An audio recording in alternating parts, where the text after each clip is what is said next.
కడప జిల్లా CPI party కార్యాలయంలో CPI జిల్లా కార్యదర్శి గాలి చంద్ర సమావేశం నిర్వహించారు। ఈ కార్యక్రమంలో సిపిఐ జిల్లా కార్యవర్గ సభ్యులు నాగసుబ్బారెడ్డి, కేసీ బాదుల్లా తదితరులు పాల్గొన్నారు। ఈ నేపథ్యంలో జిల్లాలోని ప్రాజెక్టులు, ఉక్కు పరిశ్రమ, రైల్వే పనులకు అవసరమైన నిధులు కేటాయించాలని గాలి చంద్ర అన్నారు। జిల్లా ప్రజల చిరకాల కాంక్ష అయిన ఉక్కు ఫ్యాక్టరీ నిర్మాణం తక్షణం చేపట్టాలన్నారు। జిల్లా సమగ్రాభివృద్ధికి వివిధ ప్రాజెక్టుల నిర్మాణంపై ముఖ్యమంత్రి స్పష్టమైన ప్రకటన చేయాలని డిమాండ్ చేశారు।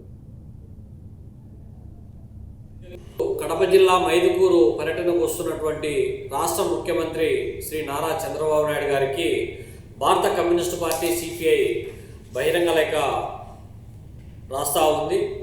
ఈ సందర్భంగా ఈ 7 మాసాల కూటమి ప్రభుత్వంలో జిల్లాలో ఒక్కటంటే ఒక్కటి కూడా అభివృద్ధి కార్యక్రమం జరగలేదు। మరి ఈరోజు జిల్లా పర్యటన సందర్భంగానైనా జిల్లాకు సంబంధించినటువంటి దీర్ఘకాలికమైనటువంటి సమస్యలు ప్రధానమైనటువంటిది కడపలో ఉక్కు పరిశ్రమ ఏర్పాటు అనేటువంటిది పాలక ప్రభుత్వాలు మారినప్పుడల్లా శంకుస్థాపనలు, శిలాఫలకాలు వేయడం తప్ప ఆచరణలో ఎప్పుడు కూడా పూర్తి చేసినటువంటి, నిర్మాణం చేసిన దాఖలాలు లేవు।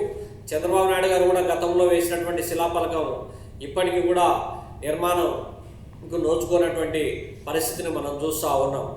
అట్లే మైదుకూరు నియోజకవర్గంలో ఉన్నటువంటి చెన్నూరు చక్కెర ఫ్యాక్టరీ పునరుద్ధరిస్తారనే